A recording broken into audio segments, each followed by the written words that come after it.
मित्रों नमस्कार। मैं हूं राकेश कुमार। आप देख रहे हैं माताभिमान। मित्रों, मैंने कल वीडियो बनाया था जिसमें कहा था कि कल का दिन मतलब आज बहुत महत्वपूर्ण है नियोजित शिक्षकों के आंदोलन के निर्णय को लेकर कि आंदोलन का रुख क्या होगा। क्योंकि आज उप मुख्यमंत्री सम्राट चौधरी के साथ शिक्षकों की वार्ता होनी थी। वार्ता 2 बजे दिन से होनी थी, लेकिन संध्या समय वार्ता हुई। वार्ता हुई, क्या हुआ, ये पूरा जानिए। लेकिन मित्रों, इसके पहले जो हमने वीडियो बनाया था उसमें जो शिक्षा मंत्री ने ऐलान किया है शिक्षकों की सक्षमता परीक्षा को लेकर, उसका पूरा पूरा ब्यौरा दिया था। मैंने बताया था कि उन्होंने कहा कि शिक्षक धैर्य रखें, सारी समस्याओं का हल निकलेगा। और हल निकला ये कि जो 3 परीक्षाएं ऑनलाइन होनी थी, उसके साथ उन्होंने कहा कि 2 और परीक्षाएं होंगी जो ऑफलाइन होंगी। ऑफलाइन मतलब कि वो लिखित परीक्षा होगी, कंप्यूटर बेस्ड नहीं होगी। यही बातें हुई थी।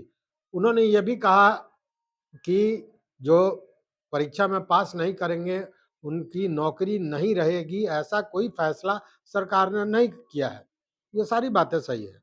लेकिन जब ये बातें आई हैं तो उस वीडियो में मैंने एक शंका व्यक्त की थी और मैंने कहा था कि जब आज ही संध्या समय में उप मुख्यमंत्री के साथ शिक्षकों के प्रतिनिधि मंडल को भेंट करना है, उनसे बात करनी है, वार्ता करनी है।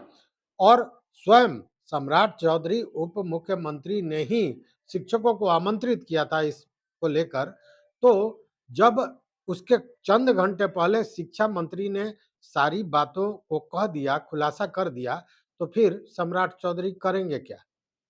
अगर यही समझौता होना था तो उसमें तो शिक्षा मंत्री और सम्राट चौधरी एक साथ बैठते और तत्काल टेबल पर फैसला होता कि वो शिक्षकों की कौन सी मांग मान रहे हैं, कौन सी मांग नहीं मान रहे हैं। लेकिन ऐसा नहीं हुआ और यही शंका मैंने व्यक्त की थी। आज संध्या समय जब बिहार शिक्षक एकता मंच के 11 सदस्य की प्रतिनिधिमंडल पहुंची भाजपा कार्यालय, वहां आए उप मुख्यमंत्री सम्राट चौधरी, उन्होंने वार्ता की। वार्ता लगभग 1 घंटे चली, लेकिन वार्ता का निष्कर्ष क्या निकला, वो ये कि उन्होंने कहा कि 2 दिन का समय चाहिए, 2 दिन में वो शिक्षा मंत्री और मुख्यमंत्री दोनों आदमी से विचार विमर्श करके शिक्षकों के समस्याओं का हल निकालेंगे। अब देखिए, ये जो आंदोलन हुआ है उसमें शिक्षक नेताओं का स्पष्ट कहना है कि वो किसी भी तरह का परीक्षा नहीं देंगे। साथ में उन्होंने कहा है, उनकी मांग है कि बिना शर्त राज्यकर्मी का दर्जा दिया जाए, जिसको लेकर आपको याद होगा कि 2 दिन पहले ही जब शिक्षा मंत्री श्री विजय चौधरी से पूछा गया था, तो उन्होंने पत्रकारों को कहा था कि बिना शर्त की तो कभी बात थी ही नहीं। तो वो मामला अलग है। उसके बाद ये हुआ कि परीक्षा जो नहीं पास करेंगे उनका क्या होगा? उनकी नौकरी जाएगी। तो इस पर उन्होंने कहा कि सरकार ने अभी इस पर कोई फैसला नहीं किया है। मतलब पाठक जी की कमेटी ने जो मसौदा तैयार किया था, उसको अभी अनुमोदन प्राप्त नहीं हुआ है सरकार से। उसी मसौदे में था कि सक्षमता परीक्षा होगी, ऑनलाइन होगी, कंप्यूटर बेस्ड परीक्षा होगा, 3 बार आप भाग ले सकते हैं।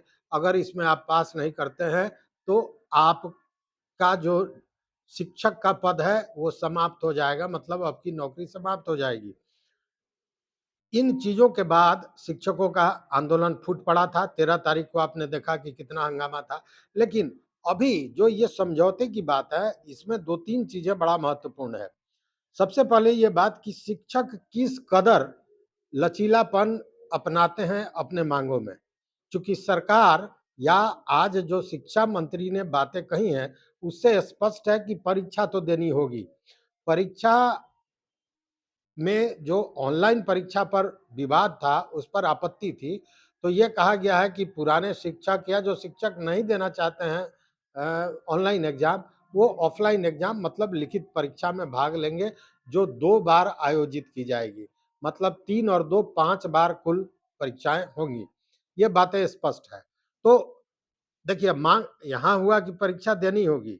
आपके लिए लिखित परीक्षा की भी व्यवस्था सरकार ने कर दी। लेकिन शिक्षकों की मांग है कि हम परीक्षा देंगे ही नहीं, तो एक टकराव का जगह यह है। दूसरा, ऐच्छिक स्थानांतरण का मामला है, तो मुझे लगता है कि उसमें बहुत आपत्ति नहीं होनी चाहिए सरकार को, चूँकि हमको याद है कि इसके पूर्व में जब विजय कुमार चौधरी शिक्षा मंत्री थे, तो उन्होंने इस तरह की शुरुआत की थी कि ऐच्छिक स्थानांतरण हो सके, लेकिन तब तक फिर सरकार में फेरबदल हुआ था और वो वित्त मंत्री बनाए गए थे। तो ये कुछ चीज़ें हैं, कुछ बिंदु है जिस पर सरकार और शिक्षक आमने-सामने हैं। अब 2 दिन का समय उप मुख्यमंत्री ने लिया है, अब उसके बाद क्या स्थिति बनती है, यह देखने वाली होगी। लेकिन इस बीच आपको बता दें कि सक्षमता परीक्षा के लिए ऑनलाइन आवेदन देने की जो तिथि थी, वो 15 तारीख थी, जिसको बढ़ाकर 19 तारीख तक, 19 फरवरी तक कर दिया गया है। अब जो स्थितियाँ बन रही हैं, उससे 5 बार मौका मिल सकता है शिक्षकों को, 3 बार ऑनलाइन और 2 बार ऑफलाइन परीक्षा देने का।